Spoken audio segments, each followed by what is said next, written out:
Alright, so we're headed into what today's podcast would have been. Alright, so CP3 dropped 41 and he is headed to his first finals. Now, I am obviously doing cartwheels right now. Because CP3, I've talked him up for about a month now. He's become one of my favorite players very quickly. And I'm glad he headed to the finals. He deserves it. And you want to hear something? So in 2018, Chris Paul had a chance to clinch his first conference finals. He scored 41 points and had 0 turnovers. But he got hurt the next game, and he couldn't clinch it. Then tonight, or last night,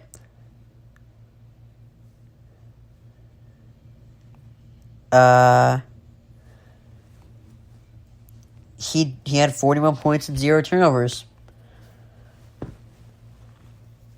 And you want to hear something? With Chris Paul, the Clippers hadn't had a 50-win season. Chris Paul came in, they had 5 straight. Phoenix had the worst record in the NBA for 9 years. He came in there in the finals. And, feeling underappreciated is a very powerful feeling.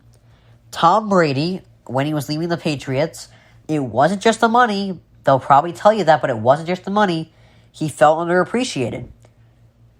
He wanted to come back, but they felt confident with another option, So he said, all right, I'm out. He won a Super Bowl. The Pats had to just draft a quarterback in the first round. Aaron Rodgers. He's feeling underappreciated right now. And the Packers are in a crisis. Wilson felt underappreciated, and the Seahawks went and spent their money. Feeling underappreciated can really do a lot of big things very quickly. But, with Rodgers, Brady, and Wilson, at least their value is understood. Like, at least the Seahawks, Packers, and Pats understood their value. Clippers fans the poor Clippers fans didn't even understand CP3's value. They thought Blake Griffin was the guy for a couple of years. Remember that? Oh, Blake Griffin dunks over cars. He's the best. He's the guy. He has to be the guy. He's not the guy, believe me. He is not the guy. He was never the guy. He was never, the guy, Like, Kawhi Leonard, sure, he won Finals MVP in 2014, but he was not the guy. It was, the guy was, the leader, the core of the team was Tim Duncan. And, it's good. This was good for CP3. And honestly, the NBA, good night for the NBA. He acknowledged the Clippers fans, that he had spent 6 great years there, Good for CP3. Good for him. So I'm going to go to the other side of things, to the Clippers. Kawhi Leonard. Obviously, the big question is, if Kawhi Leonard was healthy, would they have won? All right. If Kawhi was healthy and he was there, they probably, yes, could have won. The problem is, he isn't available. He load manages, and he gets hurt. So yes, if you had Kawhi, you can definitely say, yes, they would have won. But you can't count on Kawhi like that. Normally you can count on LeBron for that, but this year you couldn't. But Kawhi, you can't count on him to be available every night. And honestly, I feel like you have to stop making that excuse of, if this guy were healthy, we would have won. like, you gotta give more credit and stop making excuses. And I have to do the same thing, you know. I'm not saying I do this every time, but you have to stop with the if you were healthy excuse and, give credit to the other team for staying healthy. Like, give credit to the Suns for only having one injury problem for 2 games. Give the Suns credit that they stayed healthy throughout the condensed schedule. Even though you can easily say, oh, it was such an easy ring. It wasn't. They had to stay healthy throughout the whole thing, and it wasn't that easy. And guess what, Kawhi? They didn't load manage. All their top 4 or 5 players played every game. That's why their chemistry is so good.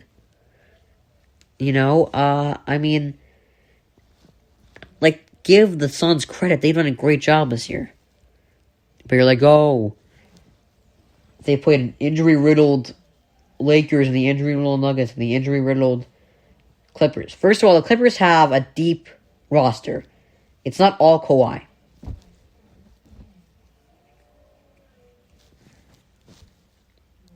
All right,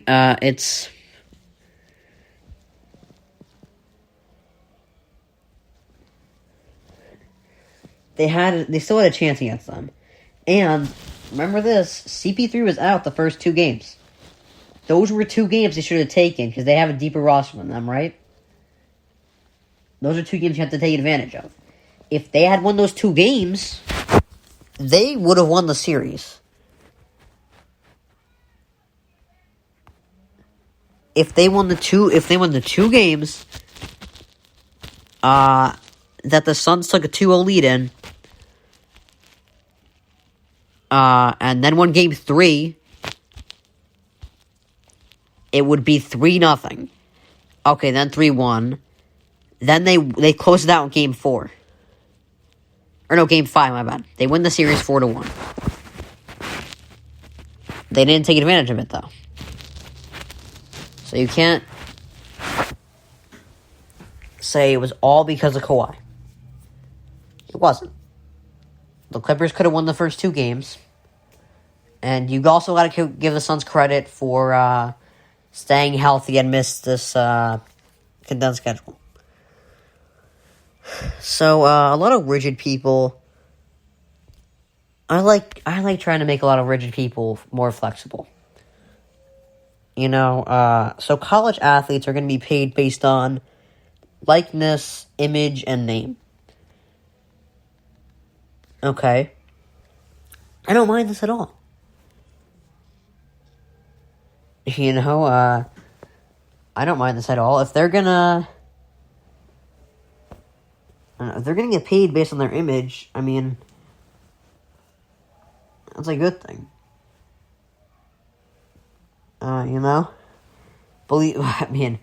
they're gonna get paid based on likeness, Reggie Bush and Tebow, can you imagine the money they'd have right now if they had paid college athletes then based on their likeness? Holy crap. They'd have more cash right now than they'd have a lot more cash right now than they already do.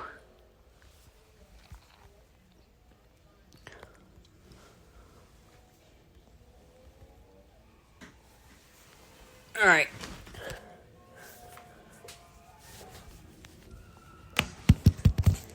Let's get some...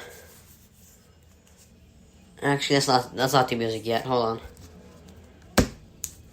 I have a couple topics to talk about before that.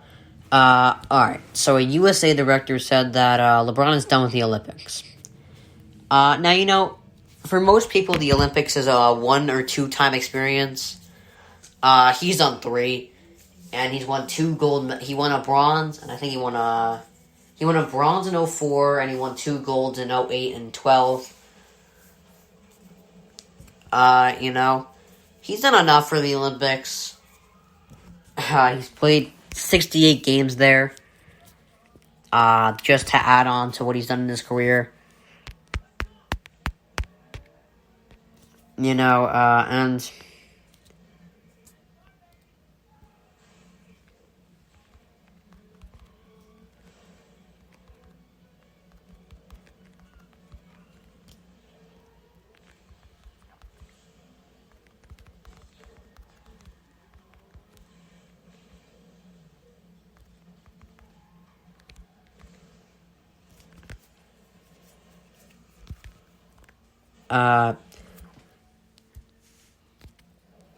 Just how until he's done in his career. Alright. So CP3 advanced to his first NBA Finals after his 41-point performance. So my question is, I have a question here for it. Where does he rank among best point guards ever? That's a big question right now, actually. And I've always compared quarterbacks to point guards, And I mean, point guards there's been different kind of point guards. There's a scorer, there's a distributor, and there's the triple-double guy. Westbrook's a triple-double guy. Robertson's a triple-double guy. Magic's a distributor, CP3's a distributor. Steph is a scorer. Now, I think the consensus top 4 would be Isaiah Thomas, John Stockton, CP3. Yeah, the top 5 would probably be Robertson, Isaiah, Stockton, Steph, and Magic. And I guess you can debate whether or not you'd put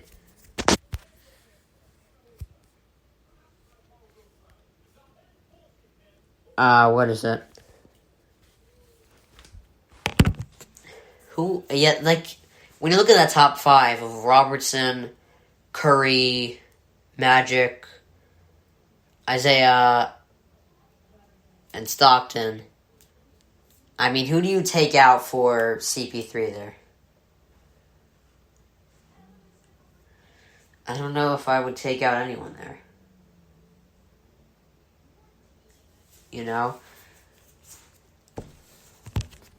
But all those guys in their top 5 are the same thing. Isaiah is kind of similar to CP3, where they both can be feisty, and they both can give you, 25 plus points by also averaging, 12 assists. That's what I like about guys like Isaiah and, CP3. I don't know if he's actually a top 5 point guard, but, because the big question is, who would you take out of all those guys?